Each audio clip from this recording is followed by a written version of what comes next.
Janaki versus state of Kerala, Suresh Gopi നായകനായിട്ട് വരുന്ന പുതിയ ചിത്രം SD 253 253 ചിത്രം ജൂൺ 20 തിയേറ്ററുകളിലേക്ക് എത്തുകയാണ്. അതിന്റെ ടീസറാണ് ഇപ്പോൾ റിലീസായിരിക്കുന്നത്. ചിത്രത്തിന്റെ ടീസർ കാണുമ്പോൾ നമുക്ക് മനസ്സിലാവും ഇതിനകത്ത് ഒരു നല്ലൊരു താരനിരയുണ്ട്. സുരേഷ് ഗോപിക്ക് പുറമെ മകൻ മാധവ് സുരേഷ്, അതുപോലെ തന്നെ ദിവ്യ പിള്ള, അനുപമ പരമേശ്വരൻ, ശ്രുതി തുടങ്ങി ബൈജു ഒരുപാട് താരങ്ങൾ ഇതിനകത്ത് അഭിനയിച്ചിട്ടുണ്ട്. ഇവർ ചർച്ച ചെയ്യുന്ന വിഷയം അതെന്താണെന്ന് വെച്ചാൽ സോഷ്യലി റിലവൻ്റ് ആയ ഒരു വിഷയമാണെന്നല്ലാതെ എൻ്റെ വ്യക്തമായ കാര്യങ്ങൾ നമുക്ക് ആ ടീസർ വഴി മനസ്സിലാക്കാൻ കഴിയില്ല. എന്തായാലും കോടതിയിൽ എന്താണ് ഉള്ളത് നമ്മൾ എപ്പോഴും നമുക്കുണ്ടാകുന്ന സംശയമാണ്, കോടതിയിൽ എന്തുകൊണ്ട് ചില കാര്യങ്ങൾ തെളിയിക്കപ്പെടുന്നില്ല എന്നുള്ളത്. അപ്പം കോടതിക്ക് തെളിവുകളാണ് വേണ്ടത്. എന്ത് തെളിവുകൾ കോടതിയുടെ മുമ്പിൽ എത്തുന്നു അതിനനുസരിച്ച് കോടതി വിധി പറയും എന്നുള്ളത് ഇന്ന് മനസ്സിലായി.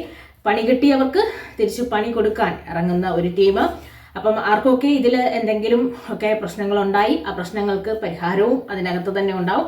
എന്തായാലും നമുക്ക് കുറേ ആക്ഷൻ, വയലൻസ് ഇതൊക്കെ കാണാൻ ഏറ്റവും ഇഷ്ടം സുരേഷ് ഗോപി ചിത്രങ്ങളിൽ തന്നെയാണ്.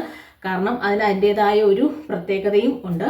അപ്പം എന്തായാലും ഈ ജൂൺ 20 തിയേറ്ററുകളിലേക്ക് എത്തുന്ന ജാനകി വേഴ്സസ് സ്റ്റേറ്റ് ഓഫ് കേരളയുടെ ടീസർ ഇപ്പോൾ വന്നു. ടീസർ കണ്ടപ്പം തന്നെ നമുക്ക് കുറച്ച് ഇൻട്രസ്റ്റിംഗ് ആയ ഒരു ഫിലിമാണെന്ന് നമുക്ക് തോന്നുന്നു. അതുപോലെ തന്നെ ചിത്രം തിയേറ്ററുകളിൽ എത്തട്ടെ.